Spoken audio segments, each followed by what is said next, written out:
Bien, buenas tardes.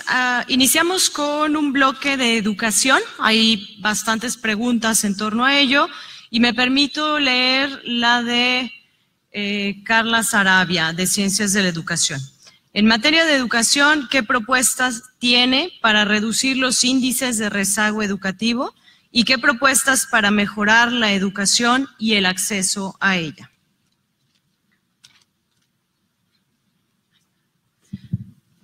Siguiente pregunta sobre el tema de drogas. ¿Cuál es su postura ante la legalización o regularización de la marihuana? Y es de Alejandro Olivares, de Contaduría. Sigo con esta primera ronda completa. Sobre siguiente tema. Silencio, por favor. Sobre el tema de salud. Es una pregunta de Carla Delgado, de Nutrición y Ciencias de los Alimentos. Llegando al poder, ¿tomarías en cuenta el problema en que somos el país número 1 con obesidad infantil? Y si es así, ¿ya existe algún plan contemplado para combatirlo? Cuarta pregunta, y tiene que ver con el tema indígena. Es de Luis Ángel Oseguera, de Gestión Pública y Políticas Globales. ¿Impulsarás una reforma constitucional que garantice plenamente los derechos de los pueblos indígenas o qué harás en torno a ello? Y para cerrar esta quinta ronda con el tema de los desaparecidos, hay mucha insistencia y un bloque importante de preguntas en torno a ella. Si llegara a la presidencia, esta pregunta es de Stephanie de Franco, de Periodismo y Comunicación Pública. Si llegara a la presidencia de la República, ¿qué estrategias utilizaría para que los y las estudiantes de nuestro país tengan más seguridad y protección? A ver, sobre el tema educativo,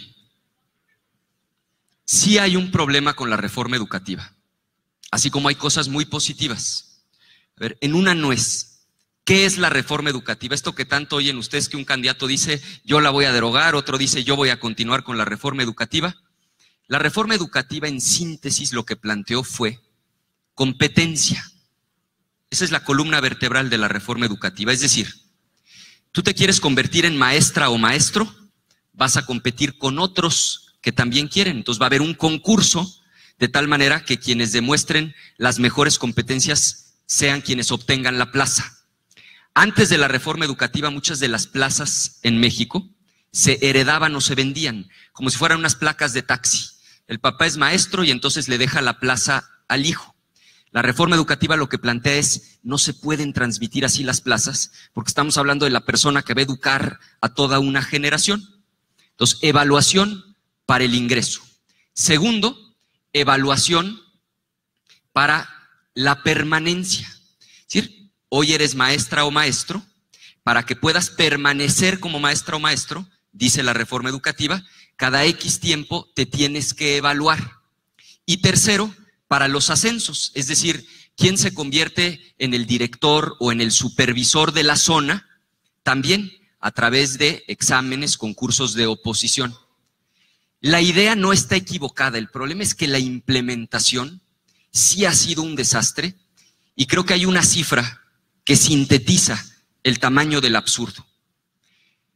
Si ustedes tuvieran 100 pesos de presupuesto público y tuvieran que definir cuánto de eso utilizan para preparar a las maestras y a los maestros, para darles cursos de capacitación, para que tengan mejores herramientas para enseñar a las niñas y a los niños, ¿cuánto de esos 100 pesos usarían para ello? ¿Y cuánto de los 100 pesos, si nada más tuvieran que dividirlo en estas dos canastas, utilizarían para hacerles exámenes a las maestras y a los maestros? Lo que el sentido común indica es, solo lo que se mide se puede mejorar.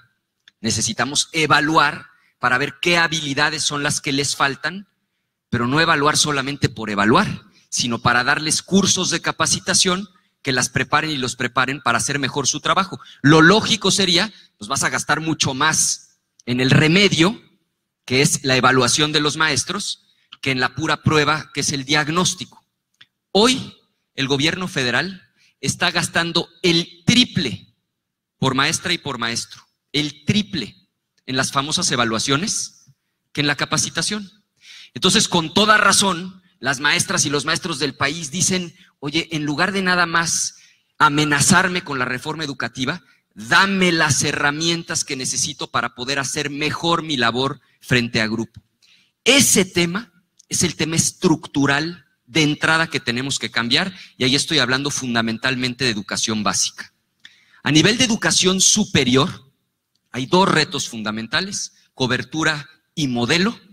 La única manera de hacer este tránsito del que hablé, de una economía de la manufactura que hoy emplea al grueso de la gente, a una economía del conocimiento que va a ser, además de sostenible en el tiempo, con mucho mejores ingresos para la población, es la educación. Entonces, el gobierno no tiene dinero para todo, pero si algo tiene que garantizar el gobierno, es que ningún niño, ninguna niña y por supuesto también ningún joven se quede sin la oportunidad de estudiar por falta de recursos. Hasta ahí dejaría yo esta primera pregunta sobre educación. A ver, sobre el tema de drogas. Primero, ya me quedó claro más o menos cuál es el ánimo popular. Primero, es una discusión que se tiene que dar con criterios técnicos, científicos y sin prejuicios. O sea, el gran problema es cuando estos temas se abordan desde posiciones ideológicas o desde prejuicios. Aquí tenemos que discutir con evidencia en la mano cuáles serían las consecuencias, fundamentalmente en dos aspectos. Por un lado, hay una discusión que me parece bastante lógica, la aproximación, que es, mientras haya tantas sustancias prohibidas, lo que va a pasar es que las ganancias de los que se dedican a eso van a ser exorbitantes. Entonces, ¿por qué hay tanta violencia en México?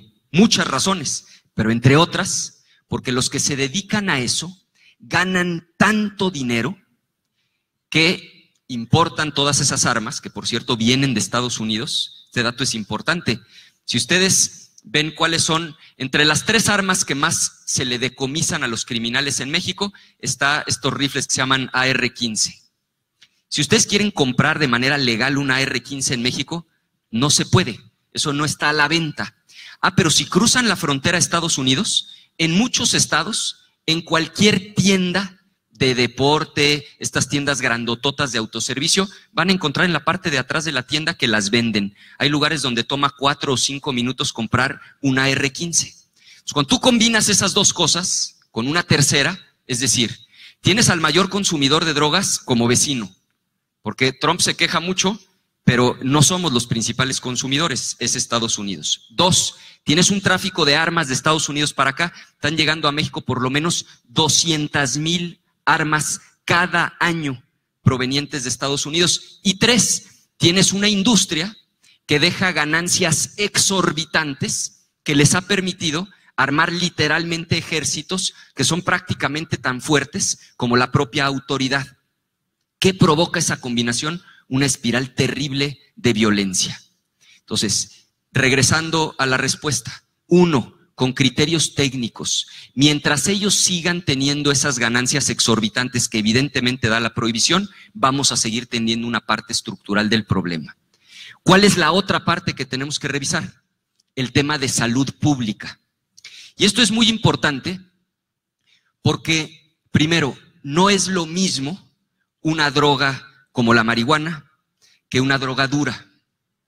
Es decir, hay diferencias en términos de la adicción que provocan y de lo que implica estar bajo el influjo. Tercero, es igual que con el alcohol, para el caso específico de la marihuana. No es que la marihuana mate, es que igual que con el alcohol, si habiendo consumido alcohol de manera irresponsable una persona conduce un vehículo de motor, es altamente probable que ocurra un accidente. Entonces, lo que hay que poner en una balanza son estos dos grandes temas. ¿Cómo reducimos la violencia por un lado? Y por otro lado, ¿cómo atendemos el tema de salud pública? Siguiente tema de reflexión. No debe de ser una solución unilateral. Yo de lo que estoy convencido es de que este tema, sin prejuicios, tiene que abrir una discusión hemisférica. De entrada, en Estados Unidos ya se está legalizando en la mayoría de los estados. Y en la medida en la que eso ocurra en el vecino del norte, debe haber también una discusión en México. ¿Yo qué he propuesto en concreto? 1, abrir el debate sin absolutamente ningún prejuicio, fundamentalmente en centros académicos, en universidades. Vamos discutiendo cómo podría esa política disminuir los niveles de violencia y 2, qué implicación tendría en términos de salud pública. Y a partir de esos 2 grandes criterios, movernos en una discusión de orden hemisférico. En lo personal, se los digo, sí estoy absolutamente abierto a esa discusión. Me parece que es sensato dar esa discusión. Me decía Rubén Aguilar, que está aquí presente, y bueno, puedo, si me permites, dar tu argumento, Rubén, me decía, hay pros y hay contras. Dentro de los pros, decía él, el abrir ciertas sustancias, como lo está haciendo Estados Unidos con la marihuana, evita, citaba a Rubén un dato duro, el que los jóvenes vayan a otro tipo de drogas que sí generan problemas muchísimos más graves de salud pública. Entonces, me parece que sin prejuicios es urgente que abramos esa discusión en nuestro país. Sobre el tercer tema, obesidad infantil. A ver, aquí Salomón Chertorivsky fue secretario de Salud a nivel federal y justamente platicábamos, el problema hoy en México de salud se ha movido a las enfermedades crónico-degenerativas. Es decir, la gran epidemia está causada en buena medida por la obesidad. Todo lo que tiene que ver con diabetes, con hipertensión, se va a volver económicamente insostenible para el país, porque son enfermedades que se pueden padecer durante periodos larguísimos de tiempo. Y lo que tenemos que hacer es, pues claro que invertir en el tratamiento de quienes tienen estas enfermedades, pero es urgente que atendamos la prevención. Y no hay un asunto más claro que el indicador que dio quien hizo la pregunta. Primer lugar mundial en obesidad infantil. Pues claro, mientras en las escuelas públicas se sigan vendiendo esos productos, dicen una frase popular y muy cierta, que los gustos son costumbres. Lo que el niño consume, pues es a lo que se va a acostumbrar y lo que le va a gustar. Mientras a los niños en las primarias los sigamos acostumbrando a comer todo lo que se conoce como comida chatarra, vamos a estar arrastrando un problema. Por supuesto que cuando uno es adulto tiene derecho a ejercer su libertad, a comer lo que se le pegue la gana, pero cuando un niño tiene 6 años, pues sería razonable que en las escuelas solo se vendiera comida saludable y no lo que ahora están haciendo, que simplemente redujeron el tamaño de las porciones. Yo estoy absolutamente convencido de que si hay un tema que se tiene que atender con política pública, es el tema de la obesidad infantil, que está provocando un problema enorme en materia de hipertensión, de diabetes y de todo tipo de enfermedades crónico-degenerativas. Sobre derechos indígenas, sí estoy a favor de la reforma constitucional. En el equipo quien encabeza este tema, y de hecho lo dijimos el día que presentamos el programa, es Xóchitl Gálvez, y con ella he estado haciendo una serie de recorridos por todo el país, visitando, conviviendo, escuchando, dialogando con nuestros pueblos originarios. Sí estoy de acuerdo con el tema de la reforma constitucional, pero creo que tenemos que ir más allá. Y aquí el tema fundamental es el tema de la educación intercultural. Es decir, lo que está faltando es la posibilidad de que una niña, un niño indígena pueda conservar esa cultura tan rica, tan valiosa de los pueblos originarios y que al mismo tiempo tengan acceso a la ciencia, a la tecnología, al conocimiento que puede permitir progreso. Cuando Xóchitl Gálvez fue la responsable a nivel nacional de lo que se convirtió en la CDI, es decir, la Comisión para el Desarrollo de los Pueblos Indígenas, estas universidades interculturales tuvieron un impulso sin precedente. Lamentablemente en este sexenio se abandonó por completo la política pública. Nosotros hemos propuesto retomarla y les ofrezco también que puedan revisar el plan en concreto de nuestra propuesta en materia de pueblos originarios que dimos a conocer en conferencia de prensa recientemente con Xóchitl Gálvez. Y finalmente el último punto, el tema de los desaparecidos. Miren, primero tenemos que entender que lo que está pasando en México ya es literalmente técnicamente de acuerdo a la Organización Mundial de la Salud, ya un problema a nivel de epidemia.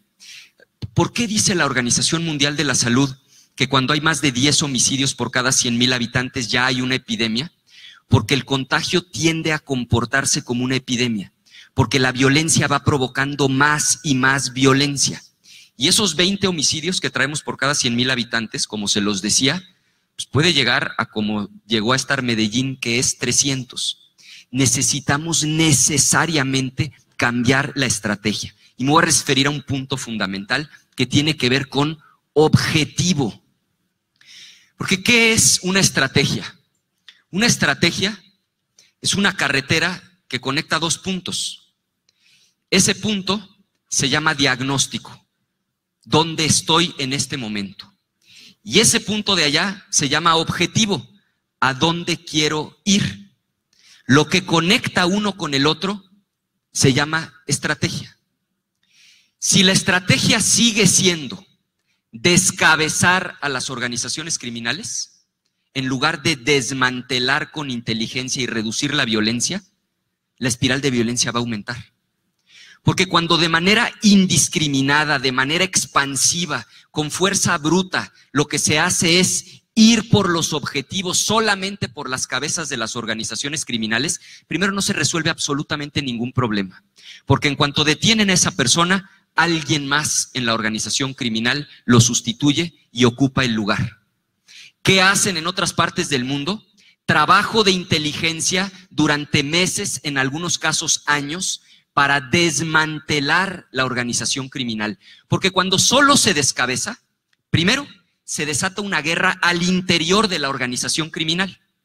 Y segundo, esa desestabilización hace que la otra organización criminal venga a competirles la plaza.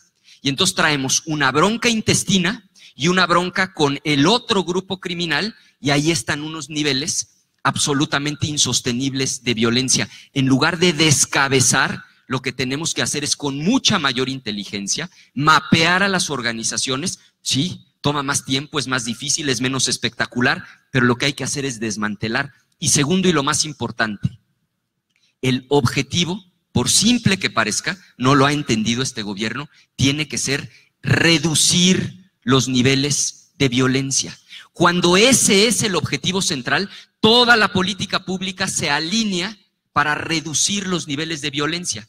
Y en el caso específico de las desapariciones, las primeras 72 horas, lo explicaba Emilio Álvarez y Casa, que él sí es una verdadera autoridad sobre la materia y le agradezco mucho que está aquí presente, las primeras 72 horas son clave. Y el gobierno mexicano no tiene hoy la capacidad instalada para reaccionar como debe en ese primer periodo, porque además no se ha entendido que encontrar a un desaparecido o evitar un homicidio tiene que ser de la máxima prioridad. Van a escuchar ustedes todo tipo de expresiones insensibles como, seguramente desapareció porque en algo andaba metido. O, sí, hay tantos homicidios porque se están matando entre ellos.